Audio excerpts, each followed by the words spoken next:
Hello friends, मैं प्रदीप आप सभी लोगों का स्वागत करता हूं आपके अपने YouTube channel KP self study में। तो आज मैं साइंस के कुछ महत्वपूर्ण क्वेश्चन लेकर आया हूं जो कि वनडे एग्जाम के लिए महत्वपूर्ण होगी। हमारा टारगेट है रेलवे ग्रुप डी। तो चलिए हम अपने क्वेश्चन को स्टार्ट करते हैं। ये रहा आपके सामने पहला क्वेश्चन। एमोनाइल है। एमोनॉल एक मिश्रण है। एमोनाइल एक मिश्रण है। तो इसका राइट आंसर ऑप्शन ए हो जाएगा, एल्यूमिनियम पाउडर और अमोनिया नाइट्रेट। और एक होता है एनामेल। एक क्या होता है? एनामेल होता है। एक क्या होता है? एनामेल होता है। एनामेल होता है।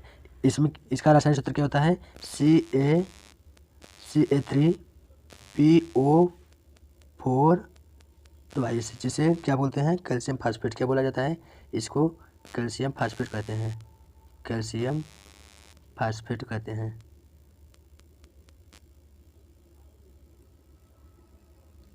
कैल्शियम फास्फेट कहते हैं। अब हम चलते हैं अगले क्वेश्चन की ओर। ये रहा आपके सामने क्वेश्चन नंबर दूसरा। फूल गोभी के पौधे का उपयोगी भाग कौन सा है? फूल गोभी के पौधे का उपयोगी भाग कौन सा है? तो इसका राइट आंसर ऑप्शन सी हो जाएगा, ताज़ा पुष्प समूह। क्या होगा? ताज़ा पुष्प समूह। अब हम बात कर लेते हैं किसकी बात कर लेते हैं? बात करते हैं भूमिगत डंठल की। तो भूमिगत डंठल के अंतर्गत क्या आता है? आलू आता है। अब हम यही बात कर लेते हैं जड़ की। तो जड़ के अंतर्गत क्या आता है?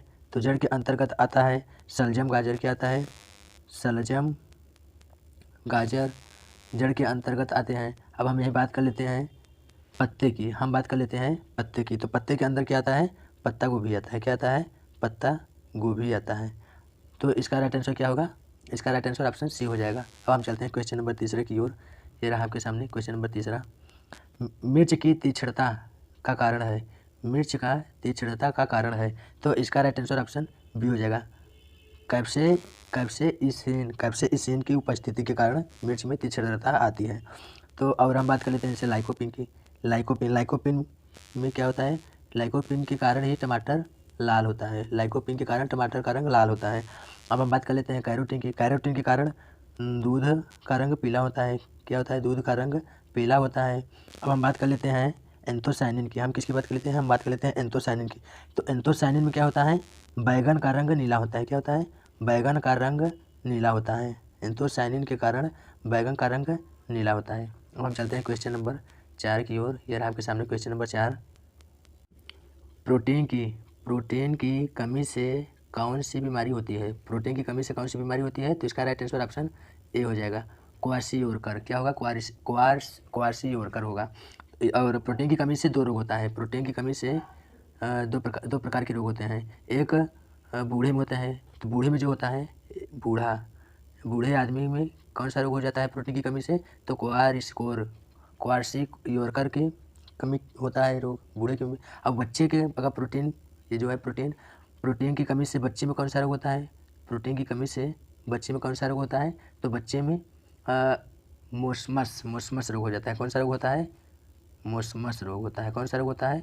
मोसमस रोग बच्चों में होता है प्रोटीन की कमी से। और हम बात कर लेते हैं इसे यहीं पे बेरी की। तो बेरी जो है विटामिन B1 की कमी से होता है। हम बात कर लेते हैं रिकेट्स की। तो रिकेट्स जो है विटामिन डी की कमी से होता है।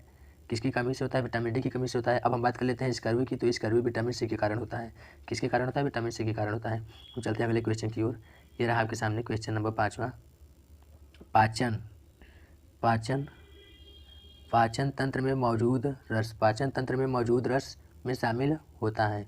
पाचन तंत्र में मौजूद रस में शामिल होता है। तो इसमें कौन सा शामिल होता है? तो इसका राइट आंसर ऑप्शन ए हो जाएगा, HCl।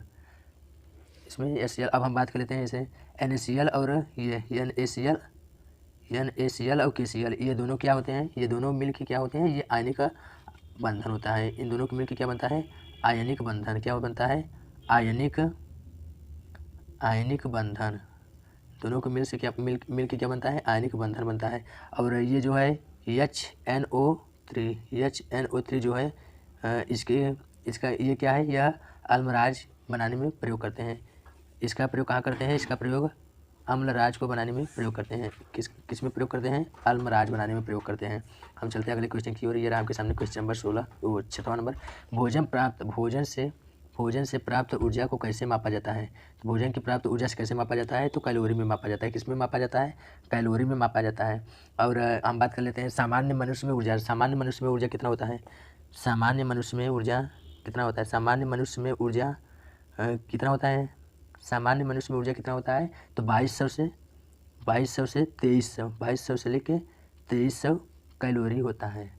कैलोरी होता है। अब हम बात कर लेते हैं जैसे यहाँ पे ये तो सामान्य मनुष्य होता है, और जो मनुष्य काम करते हैं, काम करने वाले की कितना कैलोरी होता है? तो 3500 से लेके 3800 तक होता है। कितना होता है? 3500 से लेके 3800 कैलोरी होता है। अब हम चलते हैं अगले क्वेश्चन की ओर। ये रहा आपके सामने क्वेश्चन नंबर 8। एक तांबे के तार का प्रतिरोध 100 ओम है, इसकी चालकता का क्या होगी? एक तांबे के तार का प्रतिरोध 100 ओम है, इसकी चालकता क्या होगी? तो इसके लिए एक सूत्र होता है, चालकता बराबर, क्या सूत्र होता है? चालकता बराबर 1/प्रतिरोध। क्या होता है सूत्र? 1/प्रतिरोध। तो यहीं रख दीजिए, प्रतिरोध कितना दिया है? 100 दिया है। एक प्रतिरोध कितना दिया है? 100, यहीं 100 रख दीजिए। तो अगर इसे हम बदलेंगे तो इसका मतलब क्या हो जाएगा? 0.01 यस हो जाएगा। तो इसका राइट आंसर ऑप्शन ए हो जाएगा। चलिए अब हम चलते हैं अगले क्वेश्चन की ओर। ये रहा आपके सामने क्वेश्चन नंबर 10। सामान्य रूप से एक उदासीनीकरण अभिक्रिया को किस रूप से लिखा जाता है? सामान्य रूप से एक उदासीनीकरण अभिक्रिया को किस रूप से लिखा जा सकता है? तो इसका राइट आंसर ऑप्शन बी हो जाएगा। इसका राइट आंसर ऑप्शन बी हो जाएगा। क्षार प्लस अम्ल बराबर लवण प्लस जल। अब हम चलते हैं क्वेश्चन नंबर अगले की ओर। ये रहा आपके सामने क्वेश्चन नंबर 11। कृत्रिम वर्षा करने में प्रयुक्त रासायनिक को कहा जाता है? कृत्रिम वर्षा करने में प्रयुक्त रासायनिक को कहा जाता है? तो इसका राइट आंसर ऑप्शन यही भी हो जाएगा, रजत आयोडाइड, जिसको AgI के नाम से भी जानते हैं। और अगर हम बात कर लेते हैं यही किसकी बात कर लेते हैं? हम बात कर लेते हैं रजत नाइट्रेट की। तो रजत नाइट्रेट को लूनर कास्टिक भी कहा जाता है। क्या कहा जाता है? लूनर कास्टिक रजत नाइट्रेट को कहा जाता है। इसका रासायनिक सूत्र क्या होता है? तो इसका रासायनिक सूत्र AgNO3 होता है। क्या होता है? AgNO3 होता है। अब हम चलते हैं क्वेश्चन नंबर अगले की ओर। ये रहा आपके सामने क्वेश्चन नंबर 12। चुंबक बनाने के लिए निम्नलिखित में से कौन सी मिश्र धातु एलाय का प्रयोग किया जाता है? चुंबक बनाने के लिए निम्न में से कौन सी मिश्र धातु का प्रयोग किया जाता है? तो इसका राइट आंसर ऑप्शन सी हो जाएगा, एल-निको का। किसका? एल-निको का प्रयोग किया जाता है चुंबक को मिश्र धातु बनाने में। तो एक होता है प्राकृतिक चुंबक। कहाँ है? प्राकृतिक चुंबक बना होता है। प्राकृतिक चुंबक किससे बनता है? मैग्नेटाइट से। किससे बनता है प्राकृतिक चुंबक? प्राकृतिक चुंबक मैग्नेटाइट से बनता है। किससे बनता है? मैग्नेटाइट। किससे बनता है? मैग्नेटाइट।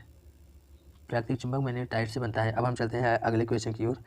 ये रहा आपके सामने क्वेश्चन नंबर अगला 13। एस्पिरिन एस्पिरिन क्या है? तो इसका राइट आंसर ऑप्शन सी हो जाएगा, acetic salicylic acid. Acetyl salicylic acid.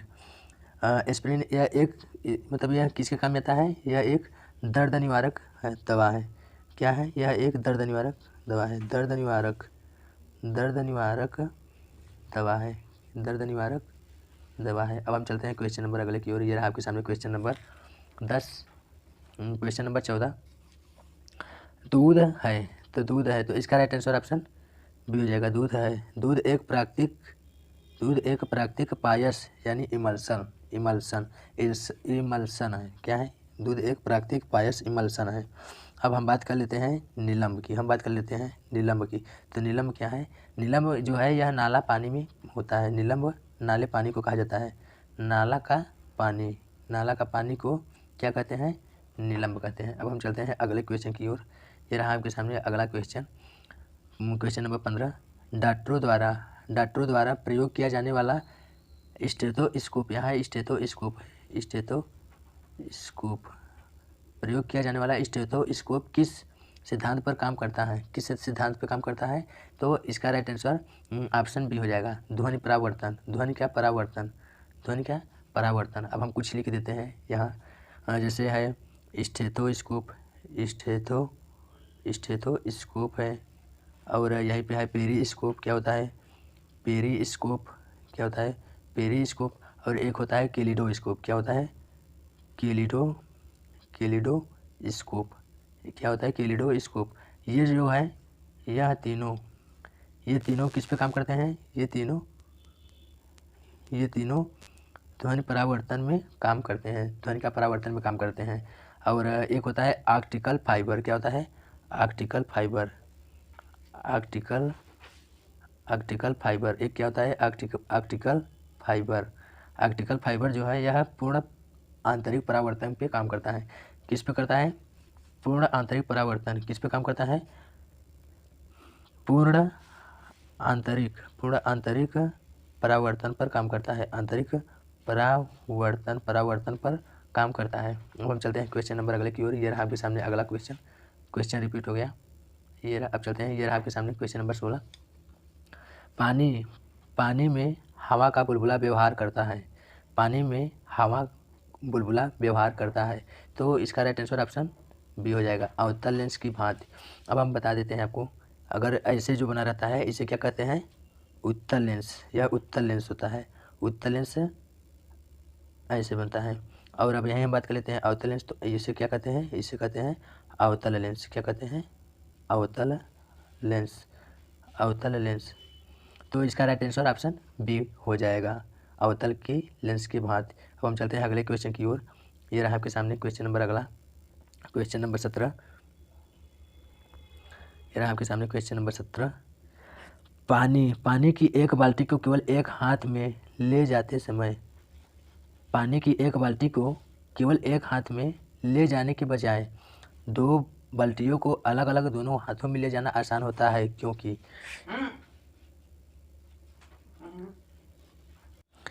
तो इसका राइट आंसर ऑप्शन सी हो जाएगा, गुरुत्व केंद्र तथा संतुलन केंद्र पैरों में होता है, गुरुत्व के कारण ही होता है। अब हम चलते हैं क्वेश्चन नंबर 18 की ओर। ये रहा आपके सामने क्वेश्चन नंबर 18।